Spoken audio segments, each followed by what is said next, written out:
Well, it doesn't matter what time of the day you're watching us. If you're watching us, that is important. Hi, and a warm welcome to Happiness is a Muscle. My name is Vaibhav Ali, and our guest for today is Azim Chabra. Sir, a warm welcome to this entire concept with me and Mr. Vivek Bhargava.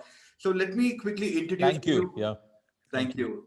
you. Let me quickly introduce to you our guest, Azim Chabra. He is a film festival director and he has written the biographies of the greats like Mr. Shami Kapoor, the late Irfan Khan, and Priyanka Chopra, who is making us all very proud by the great work that she's doing abroad. And our main man is always Mr. Vivek Bhargava. You know mostly about him, but I'll quickly go ahead and introduce you to him. He is the CEO of Dan Performance Group under the Aegis Dentsu Network. He is a paragliding enthusiast and loves table tennis. And also in his age range, he is also a silver medalist. And he's got one major dream. He wants to nurture table tennis in India to go ahead and win a gold medal in Olympics. So I wish you all the best, Vivek ji, and welcome Azim Chabra and Vivek Thank you. Bhargava to Thank you. Happiness is a Muscle. Thank you. Cool. So, Asim, what we're going to do is we're going to just have in sort of a chat, a Sure. conversation. Yeah. Trevor will be in So, the background, and he'll come back Yeah. at the end of the interview and Yeah. summarize Yeah. everything we've Sure. discussed. Look forward to it. Yes. yeah, so I'm going away now. I will leave it to you guys, and then I will come back in the end with my own questions. Thank you. Okay. Great. So, Asim, I'm writing this book called Happiness is a Muscle. And basically, the backstory is that I went through a personal tragedy, and I was in this quest. Happiness is a muscle. I must train through love and pain, through heat and gain. Of making money, and then I had sold my company, so I'd made some of it. But then I realized that it does not actually give you happiness for a sustainable period. So I decided to set up this goal that I will increase the happiness in my life every minute, every hour for the rest of my life. That got me into this mode of introspection and reading books and looking at happiness videos. And this is about one simple thing, that there are certain actions that give you happiness. So you sleep adequately, you be generous, you exercise, you meditate, but all those actions don't actually sustain happiness. So you need to have certain mental makeup, belief systems, some framework in your mind that allows you to sustain happiness. And what I found was that every single book and every single talk that I'd heard covered the actions bit of the happiness, but very few of them discovered the framework and the mental models of happiness. Mm-hmm. So every single person I'm talking to, I'm trying to discover either their own mental models or mental models of people that they have interacted with. Because if you just take the film industry as an example, right? If you take, there's so many people who would be unhappy at the later half of their career, while some of them actually remain happier for the rest of their lives. Right. And it was a very interesting discussion I was having with one friend of mine. He said that, like today at the age of 45, I believe that my future is going to be better than my past. But now, if you take one of the most accomplished actors and who's on the other side of 45, for him to see whether his future in the future is going to be better than his past or not, be difficult to imagine, right? There's be 1 in a billion where Amitabh Bachchan comes in, but other than that, very few people's future can be better than their past, right? So, we'd love to understand from a happiness sustaining point of view, what are mental models that you come across where some people, when they are not at their peak in terms of popularity, fame, making wealth, but they're still able to sustain that enthusiasm for the industry and remain happy for a longer period of time as compared to some of the others? Would love to have any thoughts you have which you come across. So you're asking about the film industry as such. Yeah, it could be an actor, it could be your own mental model, it could be any mental models you've come across which allows people to remain happier for a longer period of time. You know, Either I can talk about my own personal life. I mean, I've had, everybody's had ups and downs, and I've had some very serious ups and downs, very serious downs as such. I in 2001, in my apartment in New York caught fire, and I had lived in New York for 20 years. I was married at the time. I'm divorced now. My son was 10 years old, and so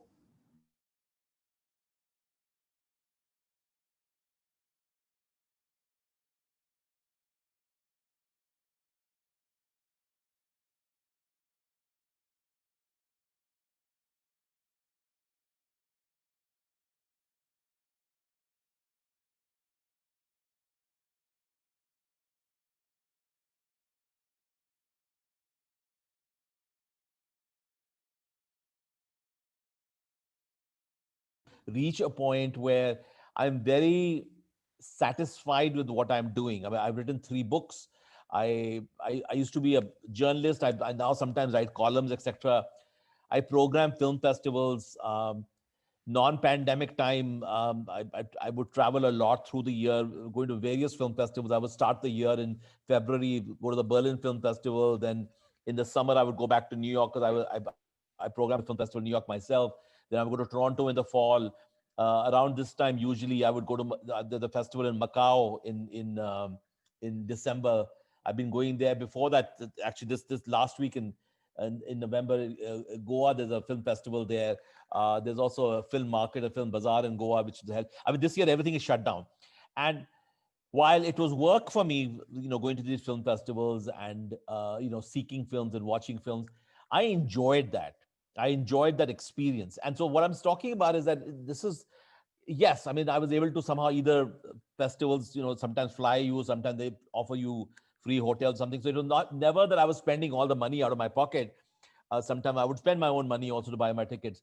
But it was that experience of meeting new people, experience of watching new films, experience of reconnecting with friends. There's a whole circle of journalists and friends and filmmakers who also travel to various festivals, as I do also, and interacting with them and discussing, coming out of a theater and saying like, wow, why did we like this film? Why didn't we like this? Having coffee, having drinks, and writing about it as much as possible. That experience makes me happy. So it's not a question. It's basically what I'm trying to say is if you can find satisfaction in what you do. And it took me a while to do that because, I was a journalist for a while and then I went and did an MBA. And then I worked in the US with magazine companies, publishing companies, doing management, finance work. Money was, comfortable. There was a point my wife and I owned an apartment in Manhattan. I put my son through a private school in New York, which is very, very expensive. And then also through college, he and his mother and I shared. So it's not like I was ever poverty stricken or something like that. And the money was good, really. We would travel, very often, Europe, India, we would go once a year, a couple of times a year sometimes. But I realized that what gave me satisfaction was to really enjoy what I am doing.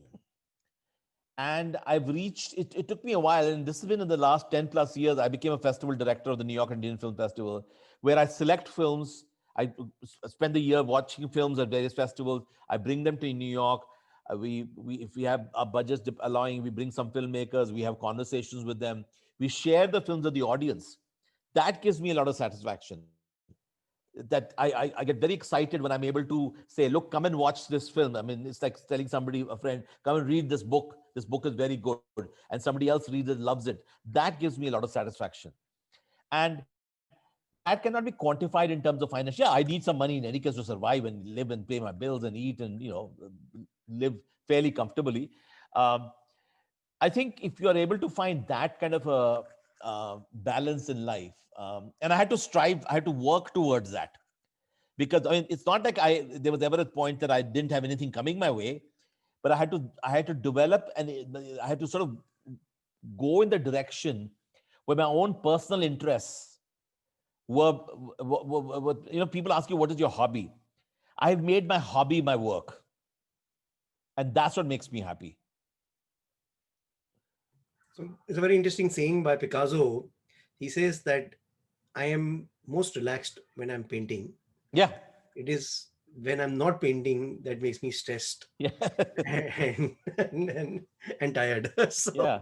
so yeah. I think that finding that passion. But have there been occasions where you had a choice of making more money, but it would take you away from your passion, and you chose passion over money? So yes, it's absolutely true.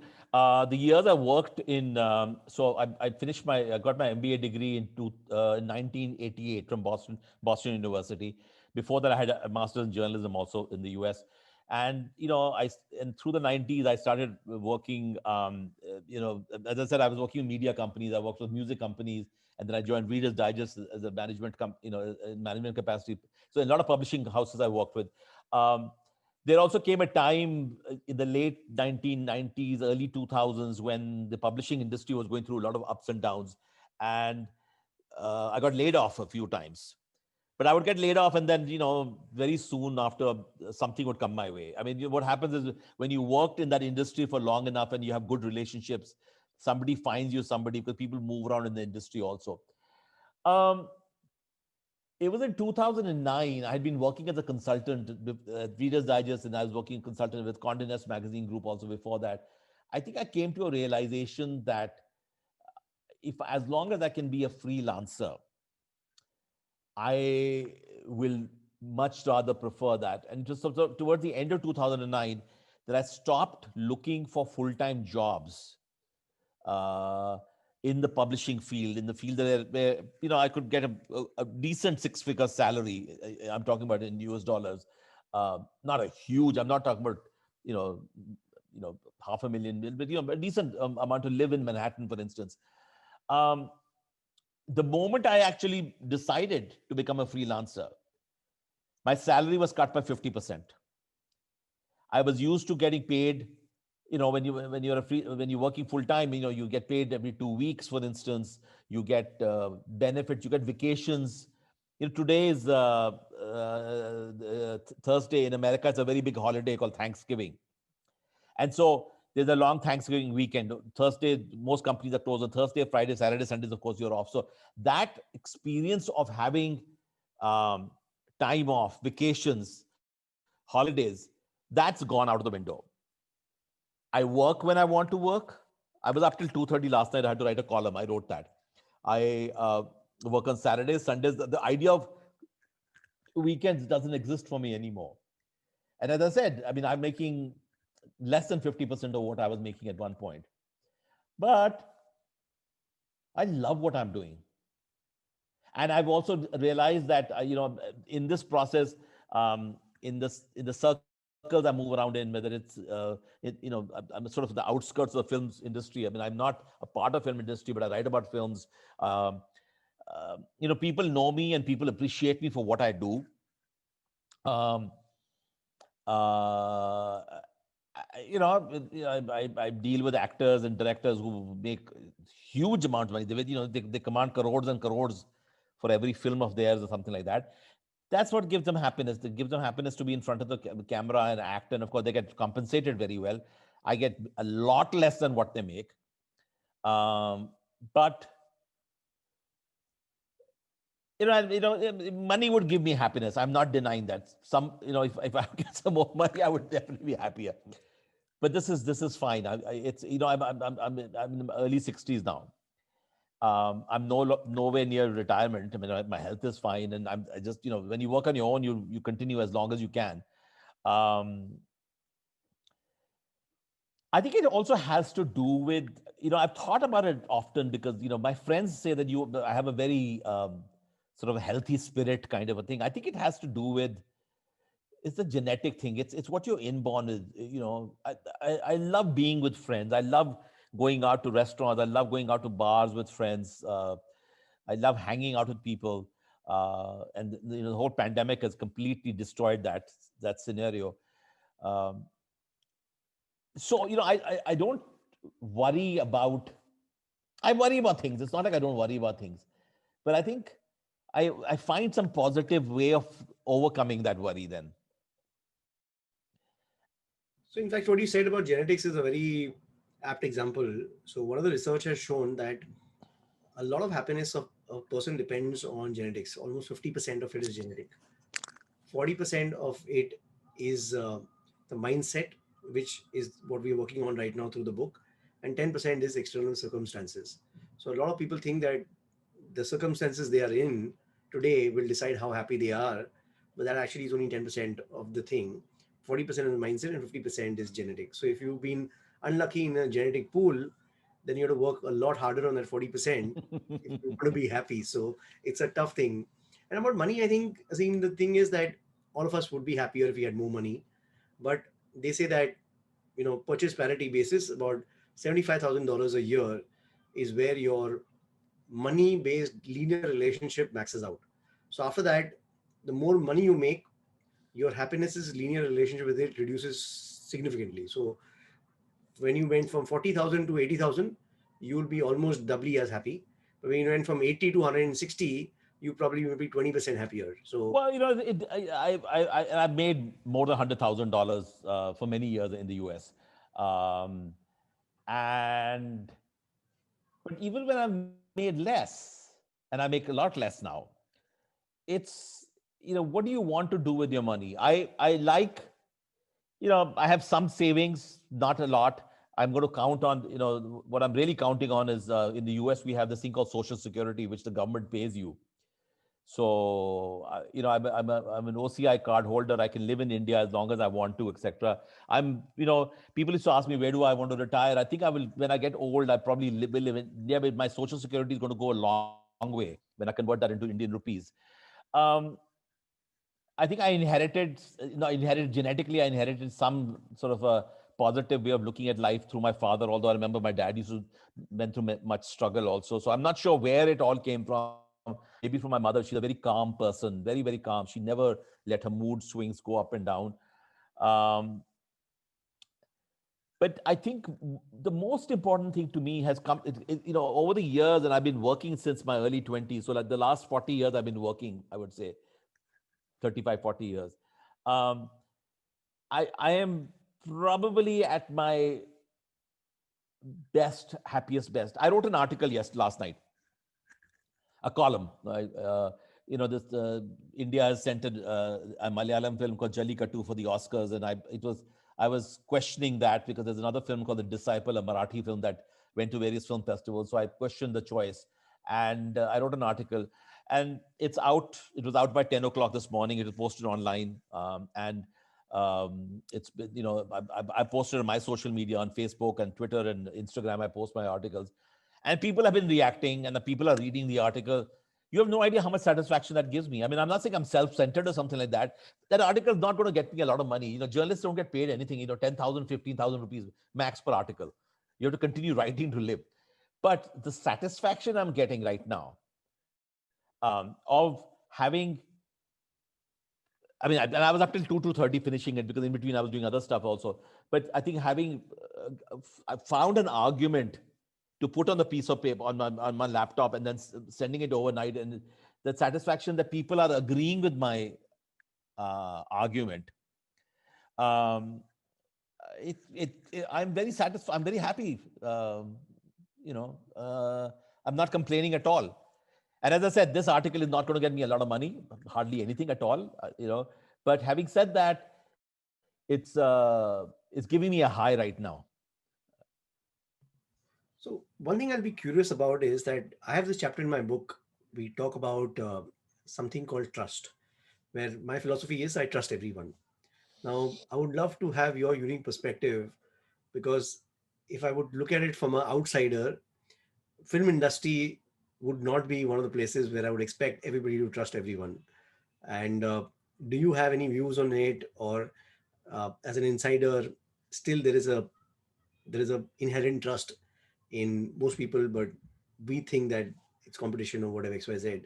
Would love to have your views on the same. Well, you see, I don't work I don't work inside the film industry, and it's like any other industry. It's very competitive. It's very the allegations of nepotism, etc., are partly true. People, if you're born into a family, then you get better chances and everything else. A lot of people struggle. Irfan Khan struggled through the 1990s. He was not at all getting the kind of work he was getting, and then suddenly things just changed. I mean, it's the stars or the alignment or his hard work that took him to a different level, and then he started working in Hollywood films also. One should never blindly trust anybody. I know from my own personal experience that trust is something that when I work with people, that trust has to be earned. You reach a point where if you've been working with somebody, I have some editors I work with very closely. I've known them for 20, 25 years, 20 years. We have a certain understanding relationship. I know, they know what they can get from me. I know they want work from me, why they want work from me, why they think I'm good. And And that's how the trust becomes. I mean, I'm dependent on them, they're also dependent on me. I'm not going blindly. And I'm at a stage in my life also that it's not like I'm going to start from scratch with anybody. The relationships I've built over years in my life um, are very vital. And sometimes people have fooled me also. It's not like, in fact, as a freelancer, one of the biggest struggles I used to have once upon a time was that people sometimes would not pay you, for instance, and you have to chase them for money, and you realize that this is a mistake and you will not work for them again. um, so it's in a small level. The film industry also has similar situations. I know actors who sign up contracts and you will get a sign-in bonus, and then they realize that the producers have gone and actually cast somebody else in the film, and it's a big shock for them. But it's a learning lesson. They don't want to work with those people who don't keep their word. Um, and that's okay. We will always experience in life people who may not have noble intentions. But I am at a stage in my life now that I only work with people who have noble intentions, and they know that my intentions are good also. And that's how we can work together. That's very important. I mean, you develop relationships over the years, and you build on those relationships. It's not something I've thought about, but looking back, that's what happened in my careers, and that's what happens to many other people also. I'll give you an example of actor like Rajkumar Rao, who he was doing smaller work, etc., until he met Hansal Mehta. And Hansal Mehta also, I don't know if you saw, Hansal Mehta did this show recently called Scam 1992, which was very well received. The Harshad Mehta story.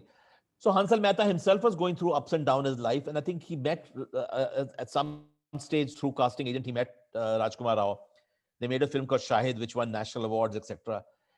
The bonding that's developed between them, I can tell. And Hansal is constantly talking about how he's the happiest when he is on set, and Rajkumar is also working in that film. Now, Rajkumar Rao has since then now become a much bigger star. He's been in Stree and a lot of films that are made like over 100 crores, 200. Fact that I think he finds a level of comfort working with him. He finds also artistic satisfaction, and there's a trust between the director and the actor. I've heard them both talk about it, and I think it's a wonderful relationship that two people can have. I mean, look at Martin Scorsese. He kept working with Robert De Niro for over the years. He now also works with Leonardo DiCaprio, film after film. Why do you keep going back to working with the people? Because you trust them to be able to deliver, and they trust you to help, with your careers. But it comes through life experiences. See, that's a very interesting point, because although my book covers mainly about trust everyone, at least never doubt anybody's intent, and gain those. If you don't want to trust someone, it should be from a personal experience you had with that person rather than somebody had with the person. But I think this point of working together in the environment of trust, and as a reason you repeatedly work with the same people, I think very interesting point, and I think it's very relevant for organizations. So I would say that generally when there is trust in the organization, then there is a lot of oxytocin, and because of that, everybody works together and they accomplish great things.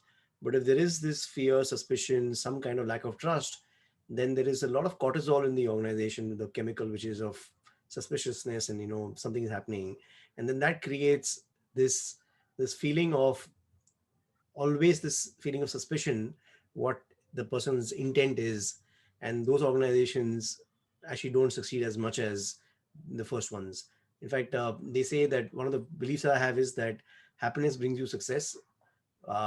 It's not that success brings you happiness. Yeah, that's interesting. So, I mean, I've met some people over the years. I sort of doubt their intentions sometimes. Professionally, I'm talking about. They're still around, and it's there are some people I've completely cut myself off also because I just didn't want to. I moved on. But then there are other people you meet, and then they come back in your life again to some extent. But I become cautious in terms of how much I reveal to them, how much I get involved with them professionally. because I'm not 100% comfortable with them, but I also have this much of faith in myself and faith in other people I work with, that no one's going to sort of like throw me under the bus now at this stage in my life. I had there's a value that I provide.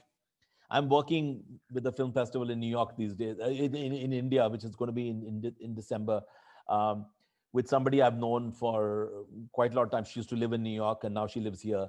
I'm helping her program as a consultant.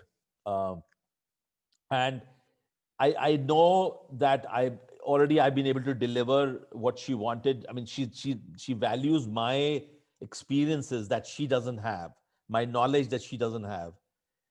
The filmmakers I know, some of the films I know, when we talk about it, I said, oh, I know this person, or I know this particular film, I can suggest you this and that. So once you're able to build um, your own confidence and knowledge, then the whole issue of trust, etc., is very different, because then people want you for what you can deliver, and the more you deliver, the better the relationship will be. I think this, they say that sometimes happiness is overrated and peace of mind is underrated. So I think being that authentic self all the time and being in the moment can make a lot of difference, because so many times, you have this thing that you have to act in a certain way so that you can make other people happy. And one of the things that I've also discovered is that if you can just focus on making yourself happy, then people around you will be happier. And you attempt to make all these sacrifices to make everybody else around you happy, you'll be miserable and you'll make other people miserable too. So probably selfish altruism, if there is a word for it. Yeah. Making No, but if people around me are also happy, that makes it even better. But as I said, simple things in life now make me happy. An article I wrote last night, I think it worked out well. I'm not claiming to be one of the best writers in the world, great writer or something like that. It could have been written much better. I was working until 2:30 in the morning. My mind obviously was not the most alert form when I was writing it. Um, but the fact that people are reacting positively to it, and they're saying to me that they agree with me, it's giving me a lot of happiness, that this will go away in a day's time. But by tomorrow, I mean, it's not like people will forget me, but by tomorrow I have to produce something else to go back to that level of happiness. But until then, I'm okay. I'm fine. So one thing, Asim, I'll be curious about whatever your knowledge of the film industry is, about people in the film industry, as an outsider or insider, wherever you see yourself. Uh, so I was looking at some of your videos and I saw the last 5 book recommendations and I was very intrigued by the book Helen. Huh. Right. So I want to know that some of the people took up this passion and they kept on going, even if they came down from their peak, but they kept on innovating and kept on striving to be better and better, while others got this big hit and then the cycle came down and they were not able to come back in again. Huh. Any experiences or any things that you can share about the people who make it? Because we want to sustain happiness, and the film industry or the entertainment industry is one industry where you will hit your peak at one point in time, and then that it'll be extremely difficult to sustain that peak. So how do you find happiness knowing fully well that you're not going to get that peak ever in your life again? So I'll give you two examples of two people in the Indian film industry in Bollywood. You mentioned Helen, and I'll give you the example of Rajesh Khanna. Let me come first with Rajesh Khanna. Rajesh Khanna was a nobody, and he entered some sort of it was a competition arranged by, in those days, there was an association of film producers. I'm talking about the late 1960s. I'm not sure, it was called the United something Association. And they would pick one or two actors who they thought they could make stars. And Rajesh Khanna won that competition. Rajesh Khanna, over a period of 3 years, had 17 hits. 17 films, back after back. Aradhana, Kati Patang.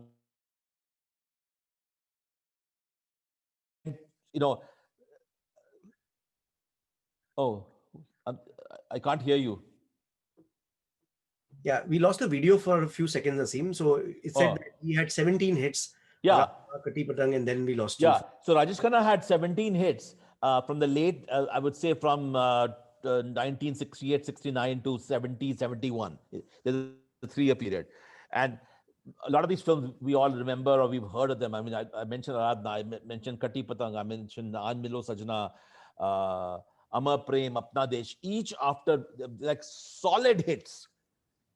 And then what happened out of nowhere, another actor who'd been struggling for a very long time, Amitabh Bachchan, made a film called Zanjeer. So he finally, and Amitabh had made a few films, including he had acted with Rajesh Khanna in Anand by the time. Zanjeer in 1973 became a super hit.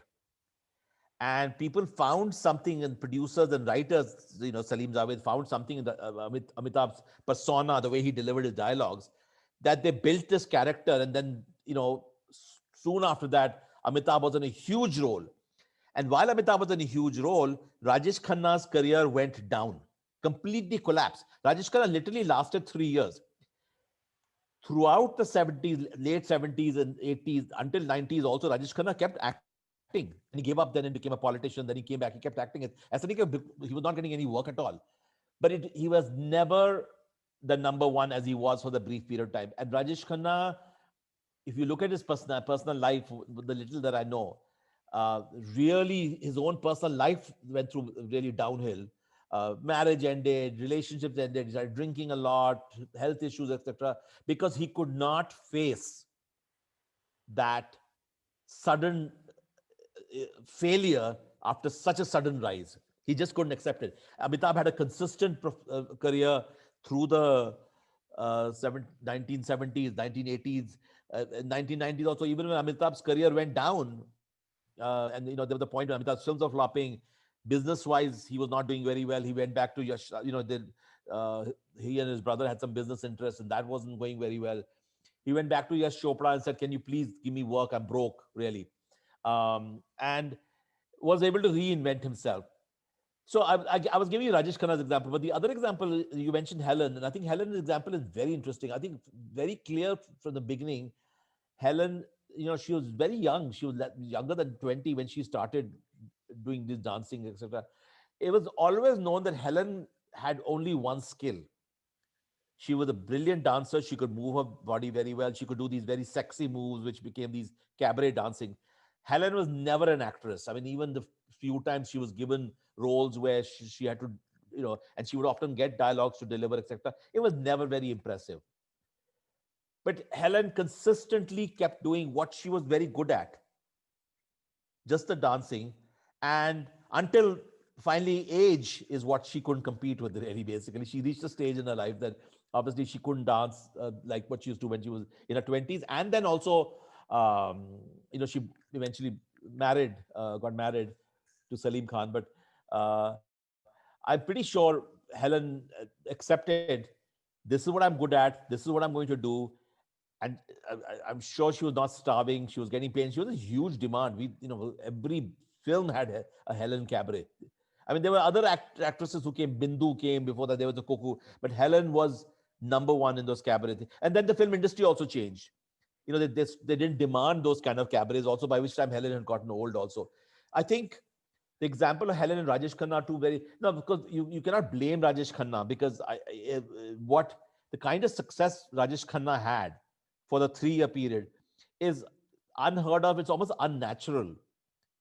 And we know that what that level of success can do to somebody, their mind, especially when they collapse and they suddenly find themselves a failure. And somebody else has taken over the number one position, as Amitabh Bachchan did. So I think there are life lessons to be learned from these people, to see how they handled their successes and their failures. Amitabh actually is a very interesting case in terms of successes and failures, because Amitabh has, as I said, he's redefined himself again and again. He realized at a certain stage that he was no longer that young actor who could be dancing and singing and doing love interest. He suddenly started doing the father roles. And in the 2000s, the last 20 years, last 2 decades, so many young writers, script writers and directors and producers created roles that were specifically meant for Amitabh, because they knew Amitabh could deliver something. Rishi Kapoor was another example like that also. Rishi Kapoor was a very popular, never a number one star, but he was a very popular actor for the longest time. Lover, dancing, singing, often filmed with Neetu Singh, other actresses. And then he reached a certain stage where he had, he'd gotten older, he'd put on weight, etc. But he reinvented himself, but he started doing these very substantial character roles. And then they were at that point in time, there were directors and producers who saw the talent in Rishi Kapoor. And it's not like Rishi Kapoor himself started acting in those new films. He was given that kind of work. And he went along with it. He accepted the fact that he's no longer, there was an arrogance in Rishi Kapoor, of course, but he accepted the fact that he's no longer the star in films like Rafu Chakkar and Karz and everything like that.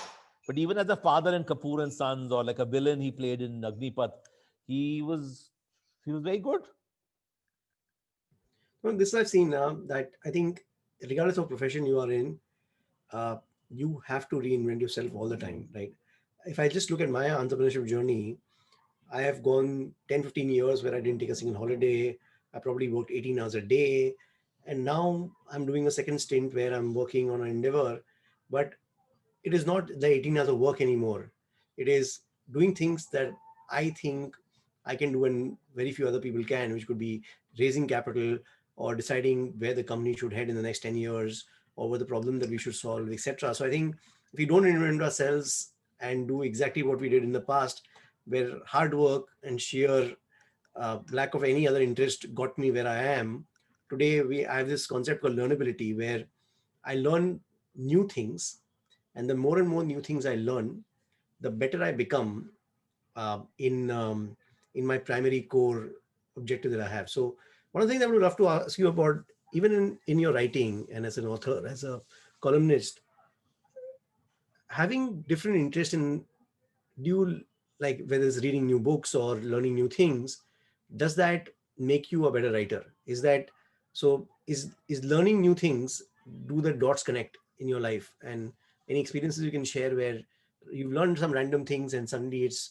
allowed you to write a book in a different manner, or a movie that has influenced you? Would love to have. It's not just, I'll give you an example of the way my career is shaped out. So it's not writing and learning and improving my book, writing books, but I'll talk about reinventing as such, because, through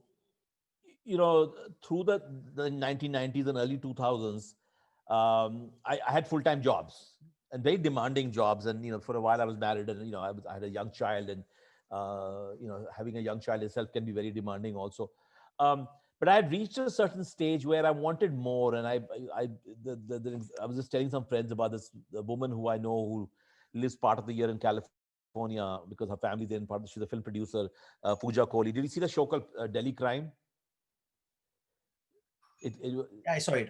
Yeah. So Pooja is the producer of Delhi Crime. So I had known Pooja in New York, sort of, and then I ran into her literally on the street. I even remember visually what street corner it was during the day.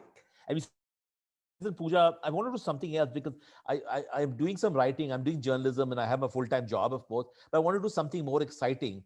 And she was at that time managing a film festival, an Indian film festival. And I said, I would love to get involved with your festival. Now, writing about films and managing and running a film festival are very different experiences, with very different skills. She brought me in her programming team. She pulled me into a program. She said, I'd love to have you come and look at films and suggest what films you think are good, etc. That started a chain that when at one point she quit, I went to her boss and said, can I have her job? Because by which time I had already been able to do really well. And, so for the last 11 years now, I have been the festival director of New York Indian Film Festival. So it is one of my many part-time freelance gigs. But because I was the festival director of the New York Indian Film Festival, that led to other festivals coming to me. There was the Asian Festival in Pittsburgh. They came to me and said, can you come and work with us simultaneously, different times of the year? There was a festival in Macau.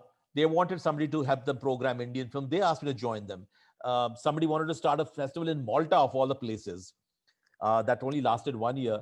But, I worked for 6 months working for a festival in Malta. I spent, a couple of weeks there.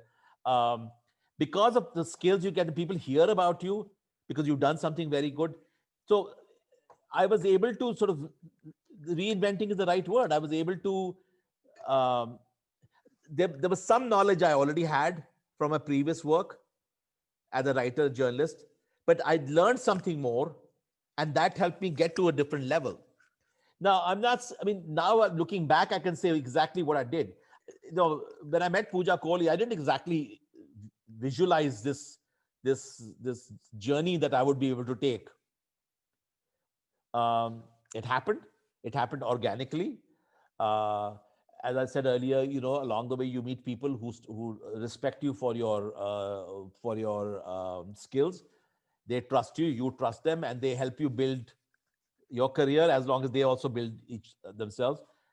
And now I can sit back and say, oh wow, I did all of these things. I did that. I did that. I did that. I didn't think at that time that doing all of these things will lead me to where I am today.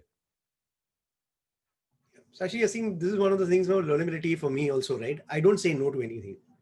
I always just say yes. And then I feel that either that experience will make me better in what I do currently, or at the end of the day, if it succeeds, great, right? But either way, you learn something from it. So I did this Studio Talk course, which was teaching you how to be a news anchor, but then allowed me to be on a part of a TV show, which was it was a copy of Shark Tank, which bombed. And Oh, I know Shark Tank. yeah, so it was a thing called The Vault, which was modeled after Shark Tank, I see. but it bombed so badly we never had the second season itself. So, Okay. Yeah. but again, lately I'm getting involved in this project which is very similar called Kubera's House, which is starting now in Feb or something, and I've decided to become a part of it. So I think the whole thing is that all these dots connect. How they connect, nobody knows, but sooner or later they connect, right? So And you look back and you say, my God, all of these things happened. One A, B, C, D, you were conscious of what you were doing, but you were not realizing that you were building upon layers and layers. You were learning and was helping you to go to the next step and next level in your life. there is this George Michael song which says that turned a different corner and we would have never met. And the same thing appeals and works in businesses and relationships too, where I've met some people, completely transformed my company and turned a different corner. I would have never met that person ever. And it would have been a totally different company than what I've ended up building. So I think the last Can I give you an example? I have a dear friend. Actually, he's in Amsterdam right now. It's his birthday, and at 8:30 p.m. it'll be afternoon in Amsterdam. He's getting a group together. I met this guy on Twitter. Twitter has been a very, very strong. I'm very active in Twitter. I have like 47,000 followers. I mean, it's not as big as Narendra Modi and Amitabh Bachchan's, who have like millions and millions and millions, but it's a decent number of followers. I met this guy on Twitter, and he would not even reveal his name, and he went with a handle called Delhi Sultan. He was living in Delhi. He was a Bombay guy, and he would write about riding bicycles on Sundays and Saturdays and describing how beautiful Delhi's roads were and all the old ancient architecture, etc. And I found him very interesting, and I started connecting with him. I've developed very close bonding friendships with people on Twitter. And so we finally met one of the trips I'd taken, and that led to a good friendship. And then one day he said to me, he was meeting some people for lunch. There's an area called Shahpur Jat in Delhi. So Delhi has these old sort of villages in between these rich South Delhi colonies. Like Hoskas village was also like a village, and now it's become all these upscale restaurants and boutique. So Shahpur Jat, there's actually a Bihari restaurant there called Potbelly. So we met there, and there were a few other people there who I was meeting for the first time, including this one lady. And she said she was writing a novel or something like that. And she was there with her boyfriend, who's now her husband, I know. We talked, just people you meet over the first time. I was primarily with my friend, but I was talking to other people. From there, we went to a coffee shop also. That lady who I met, she now lives in Bangalore. We became Facebook friends. At that time, this is going back about 6-7 years ago. 6 years ago, I was still building up my face. Now I have like almost 4,800, 900 Facebook friends. So I don't want to cross over because after 5,000 you can't build any more friends. So I'm much more conscious who I bring. We became Facebook friends, and I was in New York in the middle of the night. I was sleeping one night, and I woke up in the middle of the night, and there was a message from her saying that she was working for a publishing house now, and she was looking for somebody who would be interested in writing a biography of a Bollywood actor. Would I like to do it? And in the middle of the night itself, I wrote to her saying, yes, I would love to do it. I'm sleeping right now. Let me wake up in the morning and let's talk more. That led to my writing a biography on Shashi Kapoor. Finally, then I wrote on Priyanka Chopra. Then I wrote on Irfan Khan. One connection, one friendship I made on Twitter led to these, these connections are amazing how they develop and how they help you along. If you have something to offer, if they can also see that you're trustworthy, you're genuine, I can see they're trustworthy and genuine. Why not? I mean, it's a win-win for both of them. And I have many such instances in life where chance meetings, chance connections led to a lot more. So actually, this is where I cover in this book called the chapter in the book called Learnability. That the more and more things you learn, what also it does it actually increases your tribes. So let me give you an example, right? I did the Studio Talk course. I got introduced to this girl called Anjali Pandit. She was taking an expedition to the Arctic Circle with 80 people from 40 countries. I ended up there. From there, I met this group of people who made me connect to somebody else. So if you just take, right, that one single thread has allowed our lives to go into so many directions. And the more and more things you learn, the more and more people you meet, and all of them connect you something or the other, right? Like right now I'm learning Urdu every Saturday. Wow. And it allows me to write things.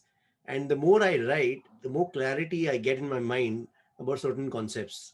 About like as simple as that I wrote that सच के रास्ते पे चलते रहे पर आपके एक झूठ ने ले आया हमको अब संजीदगी आपके एक झूठ ने ले आया हमको आखिरी मोड़ पे. It means, you reading your life with integrity is not enough. You have to also make sure that your family and everybody, your associates, your business partner, everybody is leading a similar life, right? Yeah. So it's and suddenly it's made my choices of people that I bring on board into joint business ventures or partnerships slightly more selective than what it would have been before I wrote this share, right? But suddenly, you realize that. So are you able to read and write Urdu now? The script? What I've done is that for all my learning, my primary motive is entertainment and happiness. So with that in mind, right, I just want, so even if you ask me, right, most of the time we're not even learning how to write. Most of the time we're just taking something of the past, whether it's Ghalib or some of the other poets, and just going through and understanding what they wanted to say. So we have a teacher who lives in Panchkula, and he comes online, and 3-4 of us every Saturday, 4 to 5, we learn Urdu. And it's I would love to join, really. It's a very entertaining experience. Right. The purpose is just to entertain ourselves and when you hear some of these shares, and it's just so wonderful to just. How fantastic. That 150 years ago, somebody wrote this insightful thing. Yeah. It's a phenomenal experience. When I was a student at Columbia University, 1981, I'm talking about. I went to America in 1981. And I was in journalism school at that time, 82. There was an American woman who later became very well known, Frances Pritchard. She was a Urdu scholar. So she used to offer Urdu classes at Columbia University. And she encouraged, and there were a lot of Americans studying, but she encouraged Indians and Pakistanis also. So we would just drop by her class, because at every class she would offer chai and barfi also. And then she would recite these Ghalib ke shares and then explain to us in Urdu, Hindi, and English what they meant. And I didn't take the full class. And I think it was a chai and the barfi, the poor student I was really excited about that. But it was such a wonderful experience, really. Awesome. So, Seem, I think in this note, we can bring Vaibhav back in. Sure. Summarizing and asking us a few questions before we end the interview. Okay. Hi, Vaibhav. I've been, especially this conversation has been really heartwarming, very interesting. And I was kind of even lost in the thing, and suddenly Vivek said, we'll bring in Vaibhav. Like, oh, okay. And now I need to be back, now I need to get my game face on. Earlier, I was just relaxing and listening to the entire conversation. It's brilliant. Azim, you were talking about Rajesh Khanna. Have you heard of Ali Peter John? Ali Peter John. Yes, and I think Ali Peter John may be my Facebook friend. I don't know him very well, but he's a very well-known journalist. Yes, and older, like in 50s or 60s, right? How old is he? Yeah, yeah. In the 1950s, he came into play. Yeah, Yeah. he's told me some very interesting stories about Rajesh Khanna, and these stories really made me understand one thing, that in our life we need to really be grateful. So gratitude for me is the most important thing, and like for personally, this is my gratitude rock, and I always carry this in my pocket. So, at times I get frustrated, ye nahi ho raha, parking nahi mil raha, ye nahi mil raha. And then I quickly, if I touch this, it reminds me to be thankful of at least 5 things around me. Yeah, And yeah, I yeah. usually find more than 5 things to be thankful for. Yeah. But it was very unfortunate for Rajesh Khanna to not find even one thing to be grateful for. In fact, I just want to also add on that in the evening, he always had sessions in his house, and all his friends came down and they only gossiped. They spoke about people, they spoke about things happening, and perhaps in a very negative way. So this is a learning for us, because I always tell this to people, and especially to my family also. जब हम ईद में किसी के घर रह जाते हैं या दिवाली में किसी के घर जाते हैं, we are not talking about how well the other person is doing. We generally speak about what the other person hasn't done for us, or we speak about how things could have been better. So I think this is a great point for me to bring it on and say that when we meet for Eid or we meet for Diwali, I think we should talk about of other success than gossip about others. I think that is one thing we should always keep in our mind. And my since I'm at the end asking you questions, so I go to this university called University on Wheels. Okay, by which I mean that whenever I'm riding or I'm driving, I'm always listening to either a podcast or perhaps like a YouTube video. There is something that is going on, and my wife hates it, and my kids to even hate it more. But then somehow, I've developed this habit. Now, I need your suggestions on a few movies, perhaps movies that can be like seminars. Okay, like Shawshank Redemption is a fabulous example of the kind that I'm saying. There's another Tamil movie by Surya that came in. Unfortunately, I'm not able to remember the name. The one that he plays Captain Gopinath. In fact, I've been very lucky to host Air Against 10th year anniversary and heard a few stories by Captain Gopinath while standing on the same stage. But then, can you give us like about 2 or 3 films that perhaps are like a seminar, and when you watch the movie and you turn it off, there's something that possibly has transformed us. So, there's you just put me in a spot. I should have thought about this earlier. There's a film, and I'm sure you've seen it. Have you seen Piku? Yes, of course. With Amitabh Bachchan and Yes. Deepika Padukone, Yeah. and Irfan Khan. Is directed by Shujit Sirkar, who then later made his recent film was Gulabo Sitabo, and then he made October. Also making Bob. Yeah. So, Piku is my go-to happy film.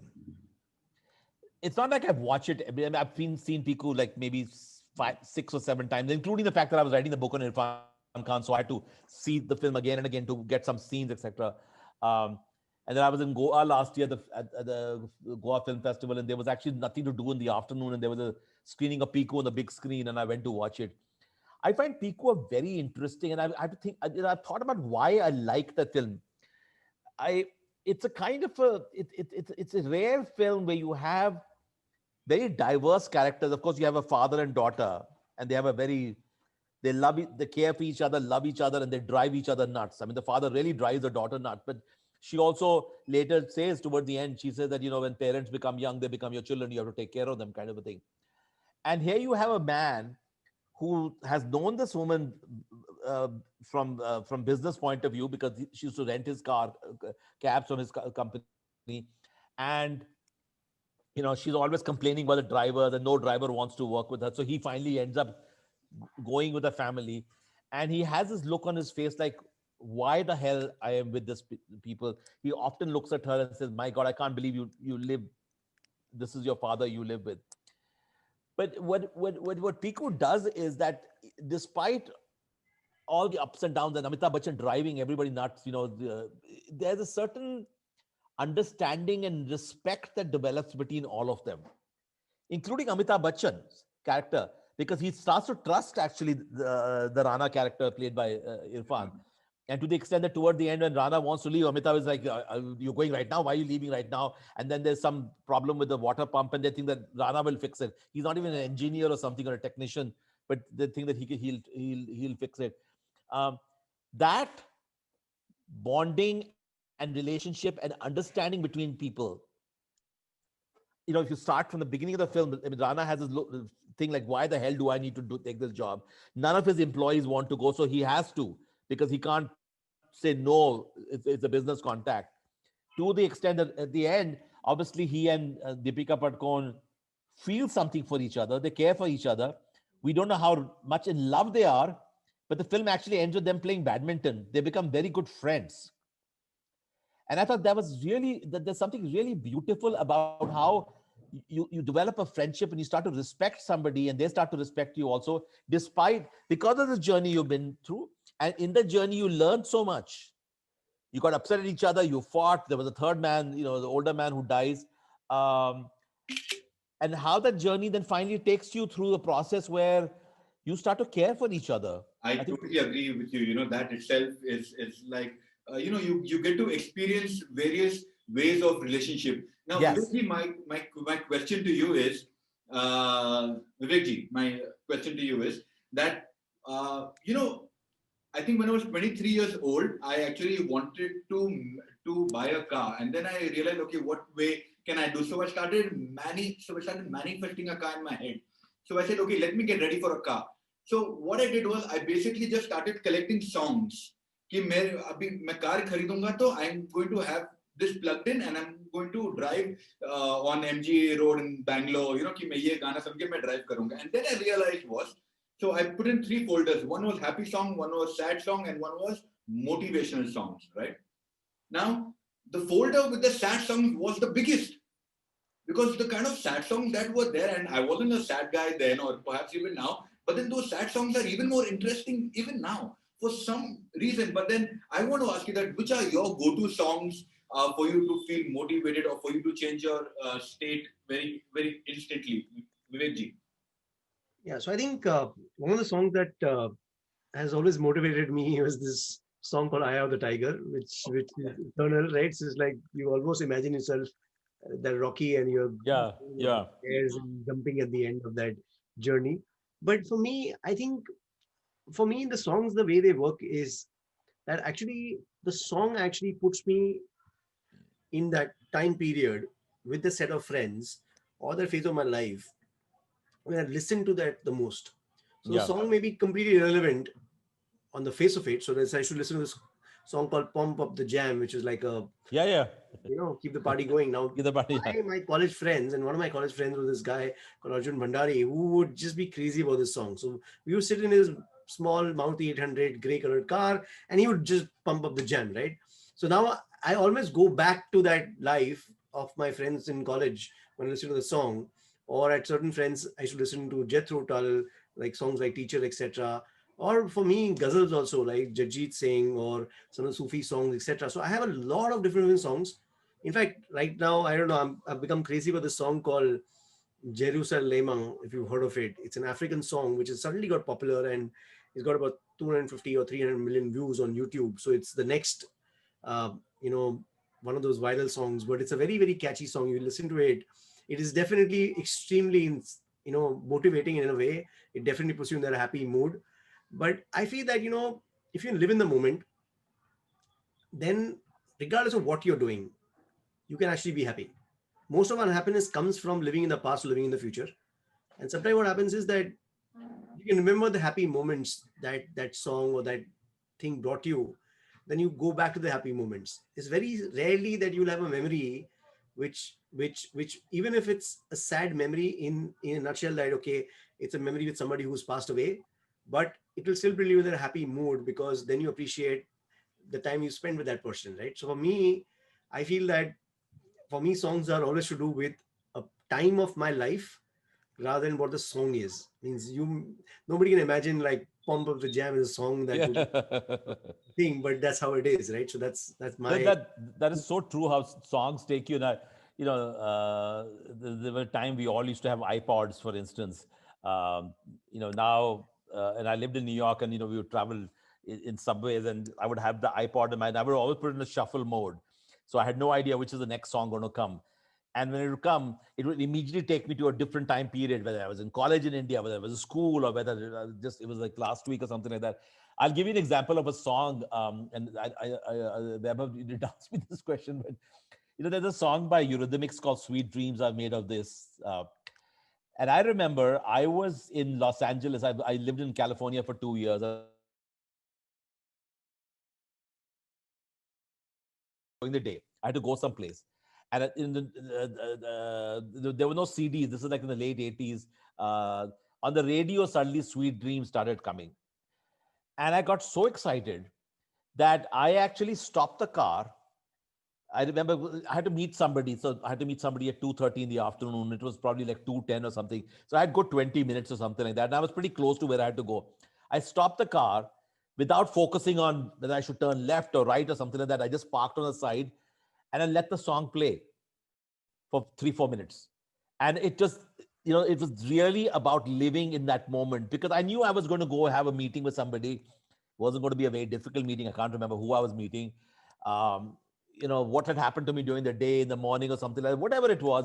But at that moment itself, I was in bliss. And I wanted to feel a sense of bliss by just stopping the car and just focusing on the song itself. In technical language, or in perhaps like in the psychotherapist language, these are called anchors, right? These really connect you to various things in your life. And it is so important to have happy anchors. Otherwise, most of us will be thinking about our exes and perhaps feel sad or feel happy about it.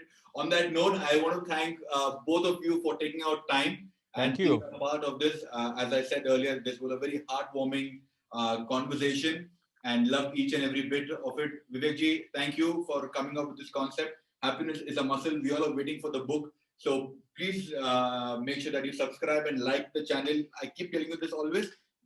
By this time you should have already done it. So thank you. And thank you, Azim and Vivek, for being a part of this. Thank you once again. Thank you to both of you. Thank you. Vaibhav. Bye-bye. Have a nice evening. Thanks. Yeah. Okay. Thank you.